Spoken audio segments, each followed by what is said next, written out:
जय श्री कृष्ण।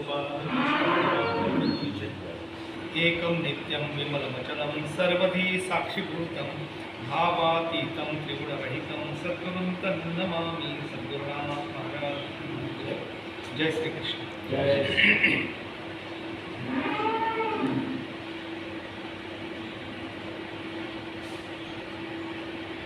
पिछले भाग में गीता का जो प्रयोजन है उसके बारे में हमने चर्चा की। अब भंडारा में जो पद्धति हमने शुरू की है वही पद्धति से यहाँ भी अपन करेंगे। कुछ श्लोक गीता के पढ़ेंगे, उसका भाषांतर भी पढ़ेंगे और उसके बाद में फिर उसका विवेचन। मुझे कल डॉक्टर साहब से मैंने चर्चा की, डॉक्टर प्रकाश माल्ला, उन्होंने 2 भाग में यहाँ प्रवचन किए। उन्होंने बताया मुझे कि मैंने अर्जुन ने भगवान जी को कहा कि मेरा रथ दोनों सैन्य के बीच में जाकर खड़ा करो, वहाँ तक मैं आ गया था, अब उसके आगे आपने चलाना है। तो इसलिए वो 22वें श्लोक से आगे मैं पढ़ता हूँ। 10 श्लोक पढ़ूंगा, उसका भाषांतर भी पढ़ूंगा और फिर बाद में विवेचन करेंगे। यावद्देता निरीक्षेऽहं युद्ध कामानवस्थितां कैर्मया सह योद्धव्य अस्मिन् रणसमुद्यमे योत्स्यमानान् वीक्षेऽहं य एतन्न समागतः धार्तराष्ट्रस्य दुर्बुद्धे युद्धे प्रियचिकीर्षवः।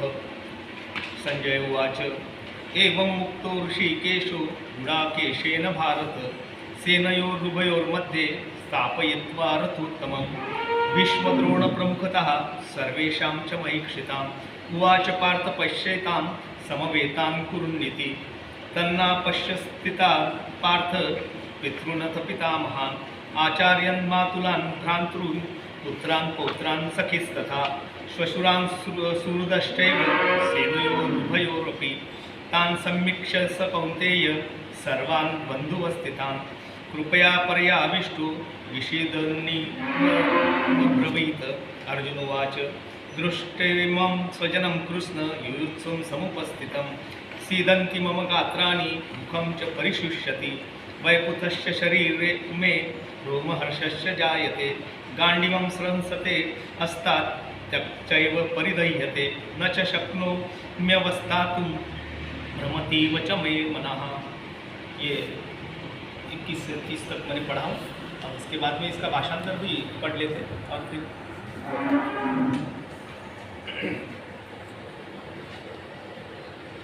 जब तक मैं इन स्थित हुए युद्ध की कामना वालों को अच्छी प्रकार देख लूँ कि इस युद्ध रूप व्यापार में मुझे किन किन के साथ युद्ध करना योग्य है।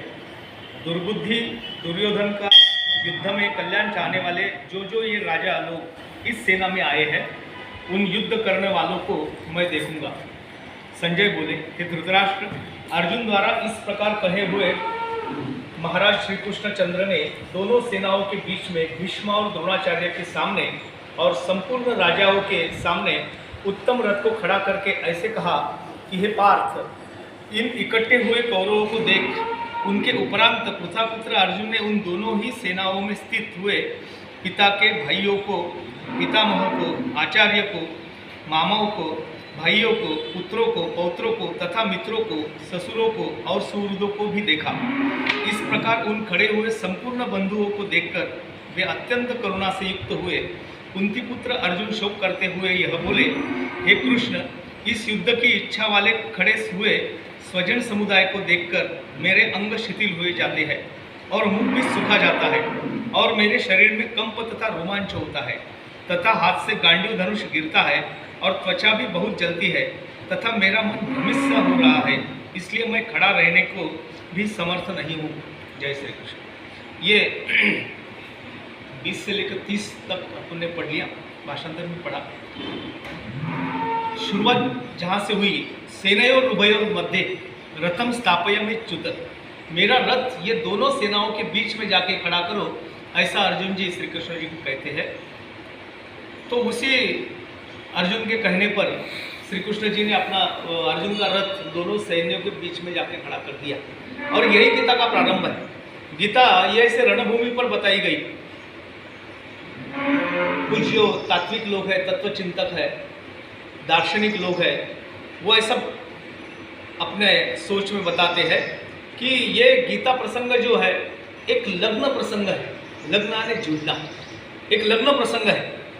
और उसी भांति वो उसका वर्णन करते हैं, बताते हैं कि हर एक जीव और भगवान कृष्ण, इनके बीच में मान के चलो कि जैसा लग्न लगा है, एक सामान्य जीव है, दूसरा कृष्ण है, उनके बीच में ये लग्न हुआ है। पार्थपुत्रो विषादस्तु वाक्कन्या परमात्मनः ताभ्याम उभाभ्याम वही जाता सा गीता लोक पावनी। पार्थ का पुत्र विषाद, जिसका नाम है, एक रूपकात्मक वर्णन है कि पार्थ के दिल में आया हुआ जो विषाद है, एक उद्विग्नता है। मान के चलो, ऐसा माना जाता है कि वो पार्थ का पुत्र विषाद है और भगवान परमात्मा श्री कृष्ण, उनकी कन्या वाणी नाम की, इन दोनों के विवाह के उपरांत जो फलरूप निर्माण हुआ वो गीता है, ये उनका पुत्र है। और गीता किस लिए निर्माण हुई? तो लोक पावनी है, लोगों का उद्धार करने के लिए। एक दूसरे दृष्टि से अपन ये प्रसंग को देखेंगे।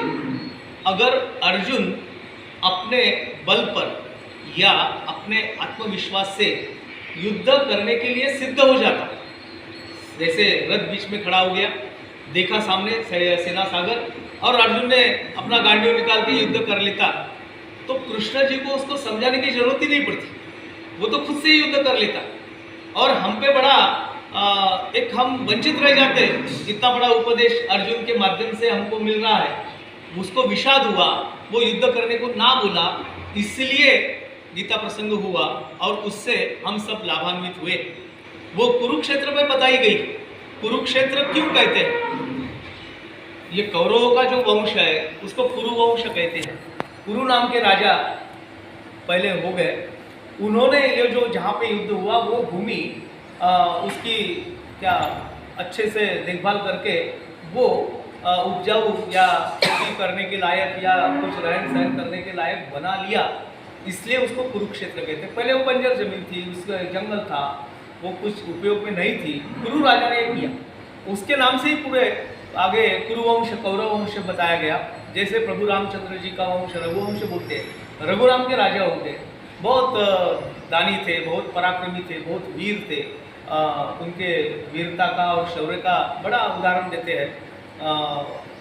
सब स्वर्ग के देवता भी उनसे डरते थे कि इनका पराक्रम, उनका शौर्य, उनके नाम से वो रघुवंश। वैसे कुरु के नाम से ये कुरुवंश जाना जाता है। और कुरु का दूसरा मतलब है कुरु यानी कर। जैसे संस्कृत में आते देते हैं कि योगम कुरु, कुरु बोले तो करो, अभी योग की शुरुआत करेंगे। और गीता का प्रारंभ कैसा है? धर्म क्षेत्रे कुरुक्षेत्रे समवेता युयुत्सवाः, धृतराष्ट्र के प्रश्न से है। अब गीता 18 अध्यायों में बटी 700 श्लोक है। अब ये पूरा ज्ञान अर्जित करना बहुत सारा ऐसा लगता है अपने दिल में कि इतने सारे काम होते हैं, गीता का उपदेश कहाँ मैं कहाँ सब गीता रोज रोज पढ़ूंगा।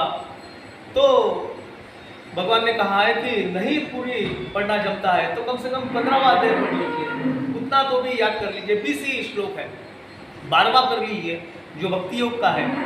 उतना भी समय नहीं मिलता तो कम से कम 5 श्लोक भी पढ़ लो।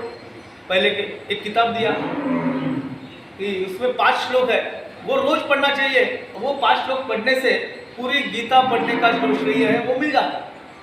5 श्लोक पढ़ो, उतना भी नहीं है, कम से कम पहला ही श्लोक पढ़ो, धर्म क्षेत्रे कुरुक्षेत्रे समवेता युयुत्सवाः। हमारे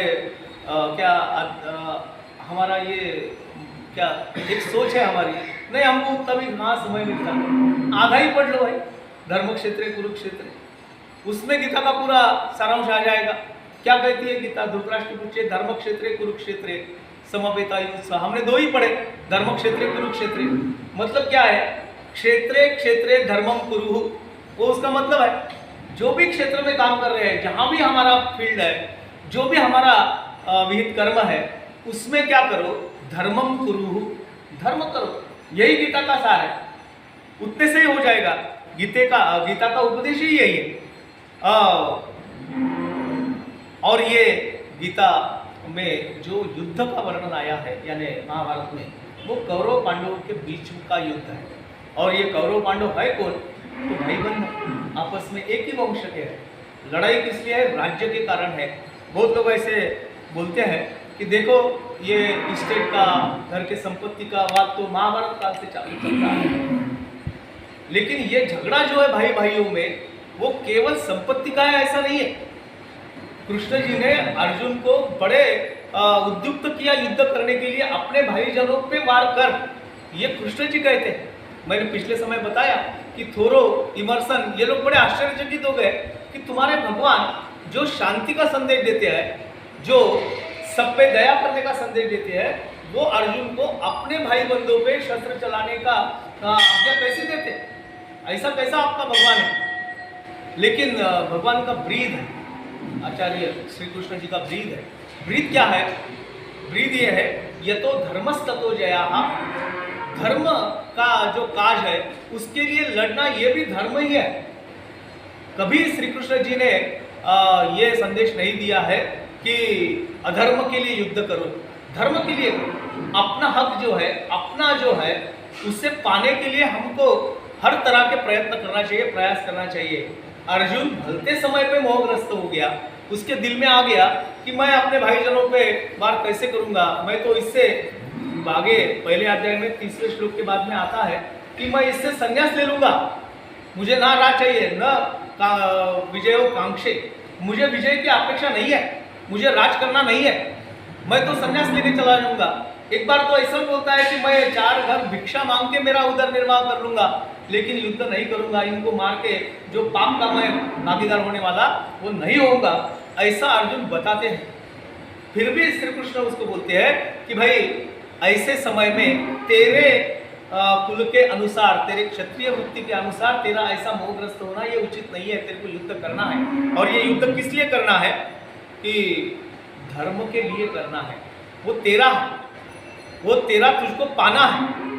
अब तेरा है ये कहने का मतलब ये भी है, जरा महाभारत ध्यान से पढ़े तो आपके ख्याल में आएगा महाभारत में क्यों अर्जुन को इतना उद्युक्त करते हैं। विचित्रवीर्य, ये जो धृतराष्ट्र और पांडु के पिता, उनका जो राजपाट था, बड़ा लड़का जो है वो पांडु है और छोटा धृतराष्ट्र। उस जमाने का यानी एक रीत है कि बड़े को राजपाट मिलता है, तो हक था पांडु का, उसको राजपाट मिलना था। लेकिन वो पहले से ही बीमार रहते थे, वो सक्षम नहीं थे राज्य करने के लिए, तो इसलिए देखभाल करने के लिए पांडु के पुत्र जब तक राज करने के योग्य नहीं होते युधिष्ठिर, तब तक संभालने के लिए धृतराष्ट्र को नियुक्त किए कार्यकारी। धृतराष्ट्र तो जन्म से अंधे थे, अब वो कैसे चलाएंगे? एक सवाल ये भी आता है कि अंधे को कैसे राज चलाएगा। तो योजना ये बनाई गई कि भीष्माचार्य जो है ये सब में पितामह है, इनके भी चाचा है, तो ये मार्गदर्शन करेंगे, उनके मार्गदर्शन में धृतराष्ट्र अपना राजपाट संभालेंगे। कब तक? जब तक युधिष्ठिर सक्षम नहीं हो जाते, बड़ा पुत्र जो पांडु का है वो लायक नहीं हो जाते, तब तक। अब संभालने को दिया है, अब संभालने को दिया, इसका मतलब ये नहीं कि अपना हो गया, लेकिन धृतराष्ट्र ये मान के चले कि ये सब मेरा ही है और मेरे पास ही रहना चाहिए, ये किसी और के पास नहीं जाना चाहिए। उनके दिल में आ गया आपस, असूया, द्वेष आ गया, और यही भावना उनके पुत्र में पैदा हो गई। पुत्र था बड़ा दुर्योधन, उसको भी राज्य की आकांक्षा थी और उसलिए उसको भी ऐसा लगा कि नहीं, ये सब तो मेरा ही है, मुझे ही मिलना चाहिए। इसलिए पांडवों को राज्य से परे हटाने के लिए नाना तरीके से आयास उसने किया। वो सब महाभारत में लिखा। उनको वनवास क्या दिया, उनको लाक्षागृह में जलाने की कोशिश क्या किया, एक गंधर्व सरोवर में उनको डुबाने की यानी विष प्रयोग करके उनको मारने का वो भी कोशिश की। दुर्जनों की प्रवृत्ति दुष्प्रवृत्ति होती है, खल प्रवृत्ति होती है, इसलिए उनके दिल में वो आया केवल वो राज्य अपने पास रहना चाहिए। इसलिए श्री कृष्ण बोलते हैं कि नहीं, ये उचित नहीं है, अधर्म है। अब ये अपना हिस्सा जो है तुझे मिलाना ही है। अगर वो प्यार से समझाने से नहीं देते हैं तो तुझे उनसे झगड़ के युद्ध करके लेना है। अब इसके लिए कृष्ण जी ने युद्ध टालने के लिए कोशिश भी किया था। कृष्ण शिष्टाई का प्रसंग है ये, गए थे कृष्ण खुद। अब कृष्ण क्यों गए थे शिष्टाई करने, युद्ध टालने के हेतु? उसके पहले संजय ने शिष्टाई कर लिया था धृतराष्ट्र के कहने पर। अपने हम सबको तो कृष्ण शिष्टाई मालूम है, गए थे दरबार में, वो भी बताऊंगा। पर उसके पहले संजय गए थे कौरवों की ओर से पांडवों की तरफ शिष्टाई करने, और धृतराष्ट्र ने भेजा था कि तू जा, समझाओ क्यों बताया धृतराष्ट्र ने। और उनको एक संदेश देके भेजा था संजय को। संदेश में बड़ा बड़ा उच्च तत्वज्ञान लिखा था और बताया था संजय को, ये तुमने समझा पांडवों के दरबार में जा। वहाँ कृष्ण जी भी थे और उसमें क्या लिखा था कि देखो, संजय बोल रहा है युधिष्ठिर को कि जिनको महान होना रहता है, त्रिकालज्ञ होना रहता है, युगों युगों तक अपना एक आदर्श स्थापित करना होता है, वो लोग युद्ध करने में विश्वास नहीं रखते, युद्ध नहीं करना चाहिए। जिनको महान बनना है उन्होंने ऐसे काम नहीं करना चाहिए। ये उपदेश संजय धृतराष्ट्र के कहने पे युधिष्ठिर को देता है। अब ये जो संजय का कहना है धृतराष्ट्र के समझाने पर, ये बोले तो क्या हुआ, इंग्लिश में बोलते हैं डेविल्स कोटिंग द बाइबल। एक शैतान है, वो बाइबल का उपदेश बता रहा है, ऐसी स्थिति है। क्योंकि धृतराष्ट्र के दिल में पाप है, उसके दिल में वो राज्य हथियाना है, इसलिए समझा किसको रहा है युधिष्ठिर को कि भाई बड़े लोगों को महान होने के लिए युद्ध करना उचित नहीं है वगैरह वगैरह। अब ये सब बातें कृष्ण जी सुन रहे हैं। कृष्ण जी ने उसी समय कहा कि ये जो उपदेश हमको आप बता रहे हो, ये पहले उनको बताओ जिन्होंने ये संदेश दिया है। पहले तो समझाना काम किसको है, धृतराष्ट्र को है। उनको भी तो महान बनना है, उन्होंने भी तो युद्ध करने से इनकार करना चाहिए, लेकिन वो दूसरे को उपदेश दे रहे हैं ताकि अपना राज सुरक्षित रहे। युद्ध किनके बीच में है, धृतराष्ट्र और हतराष्ट्र। धृतो यस्य राष्ट्रंच, उसको धृतराष्ट्र कहते हैं, जिन्होंने सब पा लिया है, जिनके पास है। धृतो में जो रक्षण कर लिया, अपने पास रख लिया, किसका, दूसरे का धन अपने पास में रख लिया। वो क्या अन्याय से, जोर जबरदस्ती से या कपट करके अपने पास रख लिया, वो धृतराष्ट्र है। और दूसरा पक्ष जो है हतराष्ट्र है, अपना सब गवाया हुआ, राज अपना है लेकिन दूसरे ने हथियार लिया, हतराष्ट्र है। पांडवों की सेना हतराष्ट्र है। युद्ध करने का उत्साह, युद्ध करने की लालसा, युद्ध करने की तीव्र मनीषा किसमें होती है, जो हतराष्ट्र होते उनमें ही होती है, जो धृतराष्ट्र होते उनमें नहीं होती। क्यों कि युद्ध करने में उनको मालूम है दोनों तरफ से अपना ही नुकसान ही नुकसान। अगर युद्ध कर लेते, अगर पराजय हो गया, पराभव हो गया तो राज देना पड़ेगा, या अपन जीत भी गए तो बहुत सारी हानि हो जाएगी, बहुत कीमत देना पड़ता युद्ध की। नहीं क्या, जैसे हमारे यहाँ पारतंत्र था, ब्रिटिशों के साथ में हम भारतीय लोग लड़े, हमारे क्रांतिकारक, हमारे समाज सेवक या सब स्वातंत्र सेनानी लड़े। हमें वो जिज्ञासा थी कि हम युद्ध करेंगे क्योंकि हमारा ये सब प्रदेश है, हमारा राज्य है, इन्होंने हथियार लिया है, उनसे हमको वापस लेना है। अंग्रेजों की कोई इच्छा नहीं थी हमसे युद्ध करने की। क्यों, अगर उसमें पराभव होता तो अपना जो राज हमने मिलाया है वो देना पड़ेगा, या तो वो जीत पर गए तो उसकी बड़ी कीमत देना पड़ेगी। धृतराष्ट्र हरदम हमेशा जो धृतराष्ट्र वृत्ति के लोग रहते हैं वो युद्ध नहीं चाहते हैं। आज के ज़माने में भी हमारे बीच में भी धृतराष्ट्र नहीं है, ऐसा नहीं है। जिसने संपत्ति अपने पास कर लिया वो कभी नहीं चाहता कि अपने पास की संपत्ति जाए, तो कैसे भी मिलाए, उसको जतन करने की उसकी इच्छा रहती है। जिन्होंने गवाया है उनके पास में इच्छा रहती है, वो उत्साही रहते हैं। ऐसा इन दोनों पक्षों में ये युद्ध की तीव्र मनीषा है। अर्जुन ऐसे समय पे जो अपना हक का है वो गवा के भी एक मोह के कारण युद्ध ना करने की इच्छा रखता है। कृष्ण जी ने समझाया, और फिर कृष्ण जी दुर्योधन के दरबार में शिष्टाई करने गए, युद्ध से दोनों को हटाने के लिए, समझौता करने के लिए गए। लेकिन वहाँ भी दुर्योधन ने बड़ा उद्दाम जैसे भाषण किया, कृष्ण जी का उन्होंने अपमान किया और शिष्टाई नहीं मानी। तो कृष्ण ने वही जाहिर कर दिया कि अभी युद्ध अटल है, युद्ध होना ही होना है। कितना समझौता कर लेगा आदमी। कृष्ण जी ने पांडवों की ओर से बताया कम से कम 5 गांव तो भी दे दो, आधा राज नहीं, पूरा राज तो उनका है लेकिन आधा दो, आधा नहीं तो कम से कम 5 गांव तो भी दे देना। तो भी दुर्योधन नहीं माना, बोला सुई के अग्र पे जितनी भूमि बैठेंगी उतना भी देने के लिए वो तैयार नहीं, क्योंकि वो भी राज्य की लालसा रखता है। अब ऐसी दुर्योधन की उद्धट मराठी में बोलते हैं, वैसी वो अवस्था देख के कृष्ण जी ने बोला कि आप युद्ध के अलावा कोई पर्याय नहीं है। और ये शिष्टाई सब हो गई, दरबार खत्म हो गया, कृष्ण जी वापस जाने निकल गए। अब वापस जाने के लिए राज शिष्टाचार होता है, सब लोग उनको विदा करने आए। दुर्योधन भी एक राजकुमार होने की हैसियत से उनको विदा करने के लिए आए। कृष्ण जी रथ में बैठे और रथ अब निकला है, आखिर में बाय बाय सी ऑफ करते।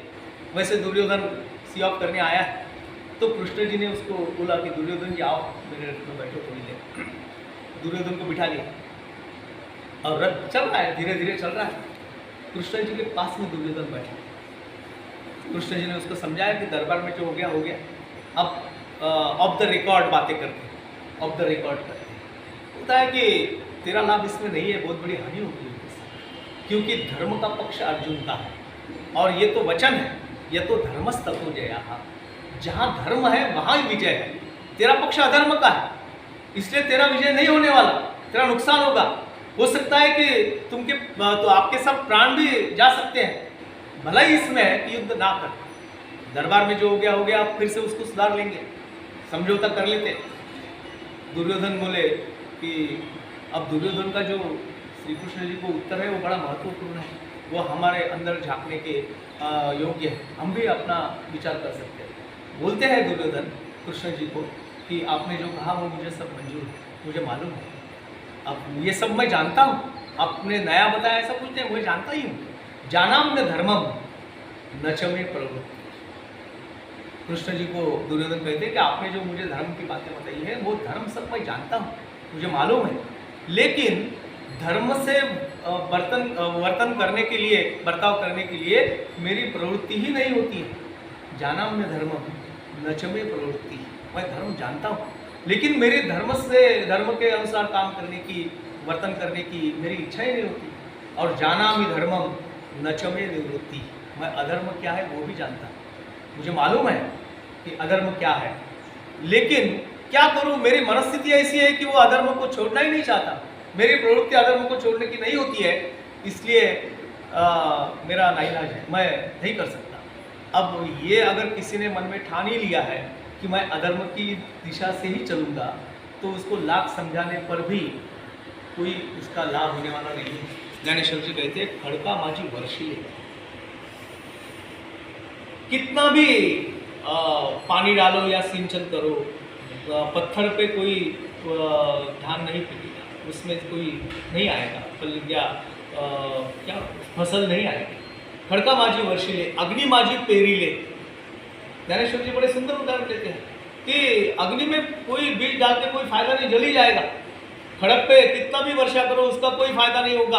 वैसे दुर्योधन की अपनी वृत्ति ही बना लिया उसने कि मुझे धर्म से चलना ही नहीं है, तो उसके लिए क्या करेंगे। तो शिष्टाई व्यर्थ गई, युद्ध अटल हो गया। और दूसरी बात ये भी है कि ये दोनों के शिष्टाई के उपरांत भी अब युद्ध तो अटल ही हो गया। अब अर्जुन का समय आया, वो गया, देखा उसने कि अपने सब भाईजन है, सब हमारे आपसी लोग हैं, तो बताया उसने, अपन ने पढ़ा कि मेरा शरीर अभी कांपने लगा है, मेरा गांडीव धनुष्य जो है वो हाथ से निकलते जा रहा है, मुझे ऐसा नहीं लगता है कि इनको मैं मारूं। और बड़ा तत्वज्ञान अर्जुन बता रहा है। एक सोचने लायक बात है, ये कौरवों की सेना और पांडवों की सेना, इनका भी थोड़ा विश्लेषण गीता में आया है। व्यास जी कहते हैं कि ये दोनों सेना में बड़ा थोड़ा सा एक अंतर है, फर्क है। फर्क क्या है, जो पांडवों की सेना है वो बड़ी आत्मनिष्ठ है, एकात्म भाव से प्रेरित है, और जो कौरवों की सेना है वो अत्यंत शिस्तबद्ध है, डिसिप्लिन है, बड़े बड़े वीर हैं, भीष्माचार्य है, द्रोणाचार्य है, कृपाचार्य है, कर्ण है, अश्वत्थामा है, बड़े बड़े वीर हैं, और सब युयुत्सु है, युयुत्सु है, युद्ध के लिए उत्सुक है। अब पहला अपने पहले जो श्लोक आए उसमें पहला वर्णन जो आता है वो शंखनाद का आता है, शंखनाद का। हर एक वीर अपना शंख बजाते हैं। तो जब पांडवों के सेना में जो शंख बजाने का क्रम है, पांचजन्य ऋषिकेशो देवदत्तम धनंजया, ऐसा लिखा है। तो श्री कृष्ण ने पहला शंख बजाया, फिर अर्जुन ने बजाया, उसके बाद में फिर बाकी लोगों ने, युधिष्ठिर ने, फिर नकुल सहदेव वगैरह वगैरह लोगों ने शंख बजाया। वैसे देखा जाए तो उनका सेनापति जो था पांडवों का वो धृष्टद्युम्न था। पहले आदेश कौन देगा? सेनापति देगा। जो कर्णधार होता है वही आदेश देगा। एक डिसिप्लिन है कि वह जो सेनापति करेगा उसका अनुसार करने का। पांडवों के सेना में पहला शंख हक तो था, या एक रीत जिसको बोलेंगे कि दुष्टद्युम्न ने बना जाना चाहिए कि भाई युद्ध के लिए सब सिद्ध हो जा, तो वैसा नहीं हो। अपने अपने पहले कृष्ण जी ने बजाया, फिर धनंजय ने, अर्जुन ने बजाया, फिर युधिष्ठिर वगैरह वगैरह। इसमें एक अनुशासन जो बोलते हैं वो नहीं दिखता है। सब एक दूसरे को चाहते हैं, एक दूसरे को रिस्पेक्ट करते हैं, आदर देते हैं। इसलिए किसने पहले बजाना ये कोई उनमें अनुशासन की बात नहीं आती है। किसी ने भी बजाओ, हम सब एक है, ये भावना से वो इकट्ठा हुए हैं। कितने लोग हैं? 7 अक्षौहिणी, और उधर कौरव के तरफ 11 अक्षौहिणी। आज के हिसाब में अगर तुलना करेंगे तो करोड़ों में ये संख्या होती है। इतने लोगों का ये सब इकट्ठा महायुद्ध के लिए। ये कौरव के सेना में 11 अक्षौहिणी जो सैन्य है उसके सेनापति है भीष्म। हाँ, पहला शंख जो बजाया वो भीष्म जी ने बजाया, और उसके बाद में सब क्रम में फिर द्रोणाचार्य, फिर अश्वत्थामा, फिर कृपाचार्य वगैरह। एक डिसिप्लिन उनके दिखता है। व्यास जी ने वर्णन करते हुए बताया कि उनके सेना में एक शिस्त है, अनुशासन है, और पांडवों की सेना में ऐक्य भाव है। हम सब एक है, ऐसे वृत्ति से। उनमें केवल डिसिप्लिन है, केवल अनुशासन है, लेकिन आत्मीयता, ऐक्य भाव, एक दूसरे के प्रति अत्यंतिक स्नेह, ये बात नहीं है। युद्ध के लिए जमा हो गए, कौरवों के पक्ष में जमा हो गए, लेकिन आपसी द्वेष बहुत भयंकर है। वर्णन किया है व्यास जी ने कि जब तक भीष्म रणांगन पर ये युद्ध भूमि पे थे, तब तक द्रोणाचार्य मन लगा के नहीं लड़ रहे थे। ये वास्तविकता है। भीष्माचार्य जब तक थे तब तक द्रोणाचार्य जरा बचा बचा के ही युद्ध लड़ रहे थे। अब द्रोणाचार्य सेनापति हो गए तो उस समय क्या हो गया कि कर्ण ये बहुत बड़े उत्सुक नहीं थे। द्रोणाचार्य जी सेनापति है, उनके आदेश में काम करना है, तो वो बड़े अनुत्सुक थे युद्ध करने के लिए। अब कर्ण जब आ गए सेनापति बन के, तो अश्वत्थामा वो युद्ध के लिए बड़ा तैयार नहीं था, उसके दिल में आशंका थी। अब जब अश्वत्थामा आ गया तब शल्य, ये जो पांडवों के मामा थे नकुल सहदेव, गलती से या क्या कपट से उनको दुर्योधन ने अपने तरफ कर लिया था। वास्तविकता वो युद्ध के लिए आए थे, पांडवों के बुलाने पे आए थे, उनकी सहायता करने आए थे, लेकिन बीच में उनको दुर्योधन ने रोक लिया और बड़ा आदर सत्कार करके उनको मेहमान नवाजी जिसको बोलेंगे वो करके उसको उनको अपने पास रख लिया। अब बेचारे दुविधा में पड़ गए, धर्म संकट में पड़ गए कि इतना बड़ा आदर सत्कार इन्होंने किया, इतनी बड़ी आपने हमारी सेवा की, तो इनके पक्ष से नहीं लड़ूंगा तो ये उचित नहीं होगा, मेरे मानव धर्म को नहीं शोभा देगा, इसलिए उनके पास। और उन्होंने कहा भी था कि मैं काम करूंगा, उत्तम सारथी थे, मैं सारथ्य करूंगा। अब बारी आई थी कर्ण का सारथ्य करने की, तो शल्य जी ने बताया कि मैं करूंगा सारथ्य, लेकिन मैं बार बार कर्ण को उपदेश के डोज देते जाऊंगा, उसकी क्या गलतियां है बताते रहूंगा। शल्य यानी कुछ दुखती रग, वो उसको याद दिलाते रहूंगा। अब कर्ण कोई मान्य नहीं था, लेकिन फिर भी क्या करें, अब उसके लिए सारथी नहीं था तो शल्य को रखना पड़ा था। जब कर्ण अश्वत्थामा जब सेनापति हो गए तो शल्य लड़ने के लिए बड़े उत्सुक नहीं थे। ऐसी एक दूसरे की स्पर्धा एक दूसरे में थी, ऐसे सब वीर एकत्र आए थे। अब क्या उनसे अपेक्षा करना कि वो जीतेंगे? पांडवों की सेना में ऐसा नहीं था। शल्य और कर्ण इनका भी बड़ा आपस में ये था की शल्य बार बार उनको त्या टोचणी मराठीमध्ये म्हणतात की सारखं त्याच्या व्यंगावरती बोट ठेवायचे, त्यांच्या वर्मावरती बोट ठेवायचे। वैसे हमारे जीवन में एक सोचने लायक बात है कि शल्य होता है, मराठी में एक सुभाषित बताता हूँ। शल्य क्या होता है जीवन में? चंद्राला दिवसा प्रकाश नसणे ये कामिनीला जरा, पद्मावीन तळे निरक्षरमुखी जो साजिरा गोजिरा, दात्याला धनलोभ नित्य वसने दारिद्र्य विद्वज्जनी, दुष्टाचा पगड़ा महीपति गृही ही 7 शल्य बनी। ये आदमी के जीवन में 7 शल्य होते हैं, वो आते हैं इसलिए हमको दुख का सामना करना पड़ता है, वो नियति से आते ही है। चंद्राला दिवसा प्रकाश नसने, चांद कभी दिन में उजाला नहीं देता। चंद्रमा का प्रकाश जो है बड़ा उल्लसित करने वाला रहता है, बड़ा आनंद आता है चंद्र प्रकाश में। कोजागिरी पूर्णिमा हम मनाते हैं, तो बड़ा अच्छा मधुर स्नेही जनों का, प्रेमी जनों का बड़े प्रिय देवता चंद्र है। लेकिन शल्य यह है कि उसको दिन में प्रकाश नहीं रहता। ये कामिनीला जरा, तारुण्यावस्था में हर एक युवती सुंदर ही दिखती है। ज्ञानेश्वर जी ने ज्ञानेश्वरी में कहा है कि प्रथम वय साकाळी लावण्याची नभाळी, प्रगटे जैसी आगड़ी अंगना अंगी। यौवन में तो स्त्री बड़ी सुंदर दिखती है, तरुणी बहुत सुंदर दिखती है, लेकिन ये कामिनीला जरा, जरा यानी बुढ़ापा, वृद्धत्व, वो जरा आ जाती है। फिर एक अवस्था ऐसी आती है कि दिन में से कितने तो भी घंटे आईने के सामने श्रृंगार करने वाली वो यवन की यवनी युवती, वो जरा अवस्था में आईने की तरफ देखने की इच्छा भी नहीं होती है, मुंह पे सुरकुती एक झुर्रिया आती है, ऐसा सब स्थिति होती है। ये तो आना ही है जीवन में। दूसरा, पद्मावीन तळे निरक्षरमुखी, सरोवर है, अच्छा सरोवर है, लेकिन उसमें कमल नहीं है, ये शल्य है। सरोवर कितना भी अच्छा हो, कमल के फूल रहे तो और अच्छा दिखता है। निरक्षरमुखी जो साजिरा, बहुत ही दिखने में क्या पौरुष है, बड़ा सुंदर दिखता है, हिम्मत वाला है, उसकी कद कांति बहुत ही सुंदर है, लेकिन निरक्षरमुखी, कुछ आता ज्ञान नहीं है, पढ़ाई नहीं है, वो भी एक शल्य है। तीसरा बताते हैं, दात्याला धनलोभ नित्य वसने, दाता जो है उसको धनलोभ, जिसके पास में बहुत संपत्ति है उसको खर्चा करने की इच्छा नहीं होती, वो दान धर्म नहीं करता। बहुत है, करोड़ों की स्टेट है, लेकिन दुर्गा जी का कुछ उत्सव करना है, 5000 मांगने जाओ, अरे नहीं भाई, क्या बड़ी परिस्थिति कठिन है, ये सब चलाना पड़ता है। दात्याला धनलोभ नित्य वसने दारिद्र्य विद्वज्जनी, विद्वान जो होते हैं उनके पास दारिद्र्य है, ये तो पहले से चलते आए। और आखिरी में कहते हैं, दुष्टाचा पगड़ा महीपति गृही ही 7 शल्य बनी। राजा अच्छा होता है, लेकिन उनके जो सलाहकार होते हैं वो बड़े दुष्ट होते हैं। ये हम हमारे जीवन में हमेशा चलते आए, ये 7 शल्य है।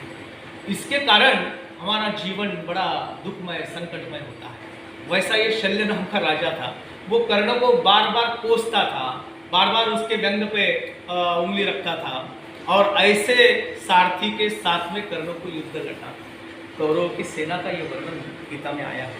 अब बात सोचने लायक ये है, जो हमने श्लोक पढ़े उसमें लिखा है, अर्जुन के दिल में मोह आ गया है। अर्जुन को ऐसा लग रहा है कि मैं युद्ध ना करूँगा। अब इसके लिए अर्जुन का पूरा कहना सुन लिया, क्या क्या बातें अर्जुन ने बताया। वो बताता है कि मैं इन सबको मार सकता हूँ, लेकिन मुझे ऐसा लग रहा है कि इनको मारना ये मेरे लिए पाप कर्म है। अब अर्जुन का ये जो कहना है वो बड़ा विचार करने लायक। अर्जुन खुद वो डरा हुआ नहीं है, मराठी में बोलते कि भ्याला नाही आहे, घाबरला नाही आहे तो त्या सैनिक, त्याच्यामध्ये ते पौरुष नाही असंही नाही आहे, त्याच्यामध्ये पौरुष आहे, त्याच्यामध्ये ती पूर्ण क्षमता आहे। कारण त्याने एकट्याने, उस अकेले ने, जब वो गंधर्व सरोवर में सब लोग गए थे, वो क्या सब गैया वो इंद्र ने अपने पास रख लिए थे, तो उस समय ये कौरवों ने उनकी गैयाएँ अपने पास कर ली थी, तो युद्ध करने के लिए कुबेर इंद्र आए थे। तब ये कौरवों का पराभव हो रहा था, तब अर्जुन ने अकेले ने इन सबको बचाया था, अकेला वो धनुर्धर था, इतनी ताकत उसमें थी। दूसरी बात, इतना बड़ा श्रेष्ठ धनुर्धर था कि प्रत्यक्ष शिवजी को भी उसने हराया था। एक निवात कवच नाम का जो दैत्य था उसको भी पराजित किया था। उतना पौरुष उसके पास में था, फिर भी उसके दिल में एक मोह आ गया। इससे वो बताता है कि मैं इनको परास्त नहीं कर सकता, ऐसी बात नहीं कर सकता हूँ, लेकिन मुझे ऐसा लगता है कि ऐसा करने से मुझ पर पाप लग जाएगा, मैं दुरात्मा बन जाऊंगा। एक कारण ये बताया। दूसरा कारण अर्जुन बताते हैं श्री कृष्ण जी को कि बड़े तपों के बाद में बड़े पुण्य कर्म हमारे पुरखों ने किए हैं कि आप जैसा मित्र हमें मिला, आप जैसा साथीदार हमें मिला। ऐसा बोलते हैं कि जन्म जन्म की तपश्चर्या के बाद में भगवान मिलते हैं, तो तू अमावासी मागे पुढे, तो वो जन्म जन्म की तपस्या से मिलने वाला जो परम ब्रह्म है वो तो हमारे आगे पीछे है, हमारे साथ में रहता है। तो ये सब जो मिलाया हुआ है वो एक क्षण में मैं गवा दूंगा, क्योंकि पाप करने वालों के साथ में भगवान नहीं होते हैं, परब्रह्म उनको साथ नहीं देता है, तो हमारे हाथ आया हुआ निकल जाएगा। ये दूसरा बताता है। तीसरा कारण बताता है कि कोई भी माता पिता, कोई भी वंश के लोग बड़े दान पुण्य करते हैं, बड़े सत्कर्म करते हैं, बड़ी तपस्या करते हैं, और क्या चाहते हैं कि मेरे कुल का नाम आगे चलाने वाला कुलदीपक पैदा हो, जो हमारे कुल का नाम रोशन करेगा।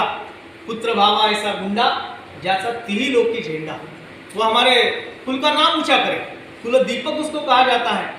और इतिहास में मेरे नाम की जो क्या लिखा जाएगा इतिहास में, वो क्या है, कुल का नाश करने वाला।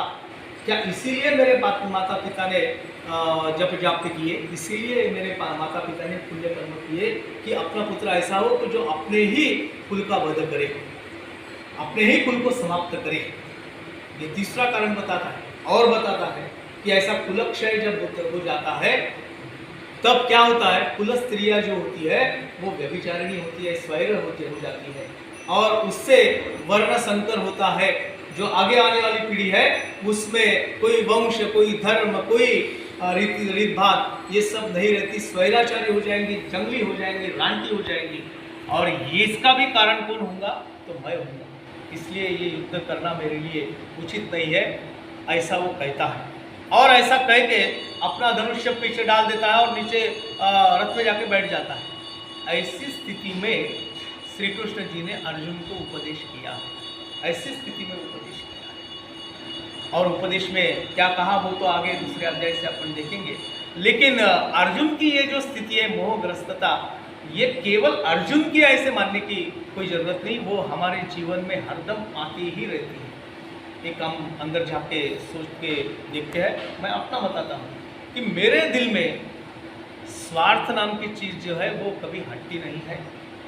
भले ही मैं ऊपर से बातें करता हूँ कि नहीं, आदमी ने तो स्वार्थ छोड़ के ही रहना चाहिए, अपना मेरा मेरा करके नहीं जीना चाहिए, किसी दूसरे के लिए भी करना चाहिए। लेकिन प्रत्यक्ष व्यवहार मेरा जो होता है वो अपना बचा के मैं दूसरे का, अपना निहित स्वार्थ जो है वो कर ही रहता है। मैं संपत्ति क्या अर्जित करने का बड़ा प्रयास करता हूँ कि नहीं, बहुत सारी संपत्ति आ जाना चाहिए ताकि मुझे सुख मिलेगा। और मन में धारणा क्या है कि ये सब मिलाऊंगा किसके लिए, आगे आने वाली पीढ़ी के लिए मिलाऊंगा। कहना होता ही है कि मैं बच्चों के लिए कर रहा हूँ या मेरे परिवार के लिए कर रहा हूँ, लेकिन आंतरिक इच्छा का है जब तक मैं हूँ तब तक ये सब मेरा ही है, छोड़ता नहीं है। स्वार्थपरायणता कितनी है देखो। एक उदाहरण बता दूँ, एक कथा। एक बड़े धनवान गृहस्थ थे, बहुत कमाया हुआ स्टेट था, सभी उनका ही है, कारखाने उनके हैं, उद्योग धंधे उनके हैं, दुकान उनकी है, सभी उनका है, बहुत बड़ी ज़मीन भी है, बहुत बड़ा क्या बंगला है, सब है, घर में सब सुविधा है। अब ये तो सब अपना कमा लिया है, हर एक मार्ग से कमा लिया है। लड़के 4 हैं, 4 लड़के हैं। अब धंधा या अपना जो भी कामकाज है वो संभालने के लिए अभी 4 लड़के हैं, वो सब अपने अपने क्या धंधा संभालेंगे और संपत्ति अर्जित करेंगे। धीरे धीरे समय होते गया, ये जो बड़े धनवान गृहस्थ थे, बुढ़ापा आ गया। अब आदमी के जीवन में तो ये चलने ही वाला है, एक तो एक बालक जो है, फिर युवावस्था है, प्रौढ़ावस्था है, वार्धक्य है और व्याधि भी आने वाली। अब बुढ़ापे में बहुत सारे रोग भी लग गए। एक समय ऐसा आया कि अब अंत समय आने की बात हो गई, बेड पे पड़े हैं, डॉक्टरी इलाज वगैरह सब चल रहे हैं। डॉक्टर ने कह दिया कि अभी मेरे पास के जो भी दवाएं थी सब पूरी हो गई, अब दुआ करो भाई, भगवान से प्रार्थना करो कि इनका अच्छा हो। और समय ऐसा आता है कि डॉक्टर भी बोलते हैं कि अभी इनको शांति से अपना प्रवास पूरा करने दें, अभी इलाज करने में कोई हर्जा नहीं है। ऐसी स्थिति में वो सज्जन आए और बेड पे लेटे हैं, 4 लड़के हैं। अब उनको भी एहसास हो गया कि अब मैं ज़्यादा टिकने वाला नहीं हूँ, फिर भी बच्चों की तरफ पूरा कारोबार नहीं सो पाए। जोर से आवाज़ दिया बच्चे को, अरे भाई अच्युत कहाँ है, वो कहाँ गया? तो वो बड़ा लड़का सामने ही बैठा था, बोले पिताजी मैं तो सामने ही बैठा हूँ, आपकी सेवा में हूँ। अच्छा, फिर माधव कहाँ है? वो दूसरा लड़का दूसरे बाजू में था, वो बोला मैं भी तो यही हूँ, आपके पास ही बैठा हूँ, चिंता करने। उनको लगा कि पिताजी आखिरी समय में भगवान का नाम ले रहे अपने क्या निमित्त करके। फिर तीसरे को आवाज़ दिया, अरे नारायण कहाँ है? वो बोला मैं भी आपको सराहने बैठा हूँ, आपके सेवा कर रहा हूँ। और फिर गोविंद कहाँ है? वो बोलता मैं भी आपके चरणों के पास में हूँ। अब बूढ़ा ऐसी स्थिति में है, कब जाता कब रहता, ऐसी स्थिति है। इन सबको आवाज दिया, सब अपने पास में बैठे, तो जोर से चिल्लाया, अब तुम सब लोग यही हो तो दुकान कौन संभाल रहा है? इसका विनोद जो है छोड़ दो, लेकिन आदमी की जो मन की वासना है, स्वार्थ बुद्धि है, वो कितनी है। अपने यहाँ बहुत सारे ऐसे उदाहरण भी है कि आखिरी समय में चाबियाँ शरण पे रखने के बाद में काट के लेना पड़ती है, बूढ़ा बाप देता नहीं है।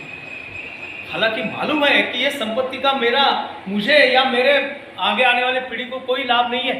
एक पुरानी कहावत थी, एक कहानी थी कि लड़का अगर अच्छा है तो स्टेट जमा करने का क्या फायदा, वो तो खुद ही कमा लेगा। भाई अगर कर्तृत्ववान है, अगर बड़ा बुद्धिमान है तो वो खुद से कमा लेगा, उसको रखने के लिए कोई जरूरत नहीं है। और नालायक बेटा है तो रख के भी क्या करेंगे, वो तो सब गवाही देने वाला है। ये पुराने लोग कहते थे कि खुद अपना जीवन संवारने के लिए जो भी जितना भी हमसे जमता है उतना करना चाहिए, धर्म के मार्ग से संपत्ति कमाना चाहिए।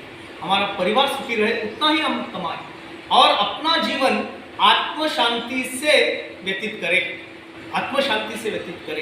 लेकिन होता क्या है, हमारे अंदर जो एक वृत्ति है, वो वृत्ति हमें इस काम से थोड़ा हटा के रखती है, बाजू करती है। अर्जुन की स्थिति यही है, उसको अंदर से मोह हो गया है कि इनको अगर मार के मैं क्या करूँगा, भीख मांगूंगा, ऐसा भी बोलता है। कृष्ण जी ने बताया कि ये तुझे शोभा नहीं देता, भरते समय में तेरे दिल में मोह उत्पन्न हो गया। और कृष्ण जी ने जो इमर्सन और थोरो को सवाल आया कि कृष्ण जी क्यों कहते हैं उसको युद्ध करने के लिए, तो इसका भी सटीक कारण गीता में दिया है। कृष्ण जी ने उसको अन्याय का पक्ष लेके युद्ध करने के लिए नहीं कहा है, उसकी जो मूल प्रवृत्ति है क्षत्रिय की वो जगाई है। और दूसरी बात यह है कि उसके हक की जो चीज है वो उसको मिलाने को बोला है। नहीं तो गीता का बड़ा गलत अर्थ लोग लेते हैं, कर्मण्येवाधिकारस्ते मा फलेषु कदाचन, कर्म करते रहो, फल की इच्छा ना करो। इसका मतलब ये कि मैं जो भी काम काज करूंगा उसका फल अपेक्षित नहीं रखूंगा। लेकिन ये गीता का जो वचन है उसका सही अर्थ जो है, जो अपने हाथ का है, उसके फल की अपेक्षा तो रखना ही रखना है। उदाहरण दिया था मैंने, पहले भी दिया था, अभी भी फिर से बताता हूँ कि मैं अगर सर्विस करता हूँ, नौकरी करता हूँ, तो महीना भर काम करने के बाद में जो वेतन मिलता है उस पर मेरा हक है, वो तो मुझे मिलना ही चाहिए। अगर मैंने की हुई मेहनत के अनुसार अगर मुझे वो वेतन नहीं मिलता है तो उसके लिए झगड़ना, ये गीता बोलती है। अरे अर्जुन को श्री कृष्ण जी ने युद्ध करने के लिए बोला है, वैसा नहीं बोले हैं कि तू फल की अपेक्षा मत रख, युद्ध कर। किसके लिए युद्ध कर? न्याय के लिए कर, धर्म के लिए कर, तेरे हक के लिए कर, क्योंकि ये तेरा है और तुझे मिलाना चाहिए। दूसरी बात यह है कि तेरे ही वंश में है सब राज, लेकिन वो अधर्म के नीति से चला रहे हैं। भले ही राजा करके अच्छे होंगे लेकिन उनके कर्म बुरे हैं, इसलिए उनके पास में ये राज रखना, अपना राज उनके पास रखना उचित नहीं है। तू अपने बल शक्ति का प्रयोग कर। और ये समझाते समझाते 500 श्लोक गीता में आए हैं, 500 श्लोक आए हैं। मूल उद्देश्य क्या है? कर्म के लिए उद्युक्त करना। फिर एक ने सवाल पूछा कि फिर ज्ञान योग का क्या महत्व है गीता में? ज्ञान योग क्यों आया? कृष्ण जी ने बढ़ते समय में ज्ञान योग क्यों बताया? कर्मयोग क्यों बताया? संन्यास योग क्यों बताया? राजविद्या योग क्यों बताया? ये अध्याय के अलग अलग विषय है। क्यों आए? ये अर्जुन को एक तत्व समझाने के लिए इनको अर्जुन को ये सब बातें बताना जरूरी हो गया। उसके सवाल के कारण आ गया। दूसरे तीसरे अध्याय में अर्जुन के सवाल आते, बड़े विचार योग्य ऐसे सवाल अर्जुन करता है। उसके उत्तर में कृष्ण जी ये सब बताते हैं। तात्पर्य यह है कि गीता यह पतित पावनी है, जीवन दायिनी है, जीवन का अर्थ समझाने वाली है। इसलिए गीता का अध्ययन बड़े विचार पूर्वक, बड़े सोच समझ के अध्ययन करके उसको समझ लेना चाहिए। एक स्वार्थ परायणता आदमी की जो है वो नष्ट करके कर्म परायण, कर्म प्रेरणा देने के लिए गीता का उपदेश है। श्री कृष्ण जी ने ये बताया है। पहला अध्याय तो ये सब प्रस्तावना रूप है, प्रस्तावना ही है। युद्ध का युद्ध भूमि का वर्णन है, सबके रथों का वर्णन है, सब योद्धाओं का वर्णन है, उनका जो शस्त्रास्त्र है उनके भी वर्णन पहले अध्याय में आए हैं। और बाद में अर्जुन की कहनी है। पहले अध्याय में श्री कृष्ण जी कुछ भी नहीं बोले हैं, सब सुन लेते हैं, शांति से बैठे हैं, क्योंकि उन्होंने बताया था अर्जुन को, मैं तेरे साथ में आऊँगा लेकिन मैं कोई भी शस्त्र हाथ में पकड़ूंगा नहीं, हाथ में पकड़ूंगा नहीं। मैं गोष्ठी सांगेन युक्तिचाचार, बस मैं आऊँगा तो तेरे को मार्गदर्शन करूंगा। अगर तुझे जरूरत होगी तो, खुद होके नहीं बोलूंगा। तुझे अगर जरूरत होगी तो मैं बताऊंगा, नहीं तो मैं कुछ भी नहीं करूंगा। इसलिए सारथी का काम उन्होंने ले लिया। और एक बात है कि कृष्ण जी बोलते हैं कि मैं कुछ युद्ध वगैरह नहीं करूंगा, शस्त्र नहीं करूंगा, लेकिन मार्गदर्शन करने आऊंगा। अर्जुन को मान लिया, उसने कृष्ण जी को लेके आया। दूसरी एक बात है कि जब गीता का प्रारंभ होता है तो धृतराष्ट्र के प्रश्न से होता है। बोलते धर्म क्षेत्रे कुरुक्षेत्रे समेता युत्सवा मामका पांडवाश्चैव किम कुर्वत संजय। वास्तविक पाहता धृतराष्ट्र के दिल में आया हुआ ये सवाल जो संजय को पूछा गया वो अनुचित है। अनुचित इसलिए है कि धृतराष्ट्र को मालूम नहीं है कि दोनों काय के लिए आए हैं सामने। उनको मालूम है युद्ध करने के लिए आए हैं। किम कुर्वत, क्या कर रहे हैं? अरे भाई वो क्या है, भंडारे में प्रसाद देने आए थे? नहीं। फिर किम कुर्वत संजय ये पूछने की जरूरत क्या है? उनके धृतराष्ट्र के दिल में ये है कि ये दोनों सेनाएं जो सामने आई है उनका वर्तमान मुझे बताओ संजय, क्योंकि उनके दिल में ऐसा है धृतराष्ट्र के कि ना जाने अचानक से हमारे वीरों का जो भी वर्णन आएगा उससे पांडव डर तो नहीं गए क्या? उनके दिल में ये भय तो नहीं पैदा हो गया? युद्ध करने के पहले उन्होंने हार तो मान नहीं लिया? ये उत्सुकता से संजय को पूछते हैं। वास्तविक देखा जाए तो ऐसा होना चाहिए था कि अब ये रणांगन पे जो आए हैं वो युद्ध की स्थिति क्या है ये सवाल आना था, लेकिन किम कुर्वत संजय ऐसा आता है। इसका मतलब ही ये है कि धृतराष्ट्र के प्रश्न से चालू हुई गीता आखिरी में जाकर रुकती कहाँ है? एक व्यास जी अपना उपदेश बताते हैं, यत्र योगेश्वर कृष्णो यत्र पार्थो धनुर्धरः तत्र श्री विजयो भूतिर ध्रुवा नीतिर्पतिर मम। विषाद से गीता चालू हुई और प्रसाद में उसका अंत हुआ। हमारे दिल में भी जो विषाद है, जो उद्विग्नता है, जो मोह है, जो हमारी स्वार्थ परायण वृत्ति है, ये सब हमारे जो शत्रु है इनको परास्त करके, इनको नष्ट करके एक प्रसाद रूप अंतःकरण शुद्धि ये हमारे बीच में आए, हमारे मन में आए, हमारे अंतःकरण में आए। इसलिए गीता पढ़ना बहुत आवश्यक है। काम, क्रोध, मद, मोह, मत्सर ये सब जो विकार है ये हमारे गहरी शत्रु है। बताते हैं व्यास जी कि गीता बाहर नहीं है, गीता अंदर है। ये शरीर हमारा यही रथ है, इसमें जो अंतःकरण है, मन है, वो हमारा सारथी है और बुद्धि वो अर्जुन है। ये बुद्धि को प्रेरणा कौन देता है? अंतःकरण देता है, कृष्ण जी देते हैं। उनके अनुसार अगर हमारा बर्ताव होगा तो सभी प्राणी मात्रों के प्रति मेरे दिल में एक दया भाव, एक सहानुभाव निर्माण होगा। सहानुभूति नहीं बोला मैंने, सहानुभाव होगा। मैं ये मान के चलूंगा कि सब प्राणी मात्र जो है सर्वेपि सुखिनः सन्तु सन्तु सर्वे निरामयाः सर्वे भद्राणि पश्यन्तु मां कश्चित् दुःख भाग् भवेत्। ये दिल में पैदा हो। इसका मतलब ये नहीं है कि हम हमारा जीना छोड़ दें, हम संन्यास ले लें, ऐसा नहीं है। कर्तव्य कर्म जो है वो तो करना ही करना है, वो तो करना ही है। शरीर के कुछ कर्म है वो तो शरीर करते रहता है, हमारे चाहने ना चाहने से रुकने वाला नहीं है। रात में हम सोते हैं तो क्या सांस बंद हो जाती है? नहीं, बंद नहीं होती, चालू रहती है। अन्न पाचन की क्रिया है वो चलती रहती नहीं चलती रहती, चलती ही रहती है। विनोबा जी ने बड़ा सुंदर कहा है कि रोज रात में मैं मर जाता हूँ और सवेरे फिर पैदा नया जिंदा होता हूँ। रोज सूरज नया निकलता है और मैं सूरज के आभार व्यक्त करता हूँ, उसको प्रणाम करता हूँ कि मुझे आज का दिन देखना पड़ा और देखने का सौभाग्य मिला। मैं आज नए से मेरा जीवन यापन करूँगा, एक नया बन के आऊँगा, कल का जो है वो छोड़ दूंगा। यही सीख गीता देती है, यही सीख गीता देती है कि शरीर के धर्म जो है, शरीर के कर्म जो है वो शरीर करते रहता है, चाहते ना चाहते हुए। अपना जो कर्म है वो हमने करना चाहिए, लेकिन करने का स्वामित्व भाव मेरे पर नहीं मैंने रखना चाहिए। मैं खाता हूँ, मैं करता हूँ, मैं हूँ, इसलिए ये हो रहा है। ये जो मेरी अहंकार अहम मान्यता है, इसको छोड़ के सब काम करना है। यही गीता का संदेश है और पहले अध्याय में यही कहा गया है। यहाँ आज विराम लेंगे। आगे का 30 से लेके फिर 45वें श्लोक तक आगे के सोमवार में अपन इसका विवरण करेंगे। कुछ आपको बताना है या पूछना है तो पूछ सकते हैं। दूसरी बात यह है कि मैं जो बोल रहा हूँ वही सब सच है, वही योग्य है, ऐसा नहीं है। आपके भी दिल में, आप भी बहुत अभ्यास करते हैं, तो आपके दिल में भी कोई नया अर्थ आया हुआ बताना, ताकि मैं अपने विवेचन में थोड़ी सुधार कर लूँगा। आपसे विनती है। जय श्री कृष्ण। जय श्री कृष्ण। आज के आनंद के लिए जोरदार तालियां।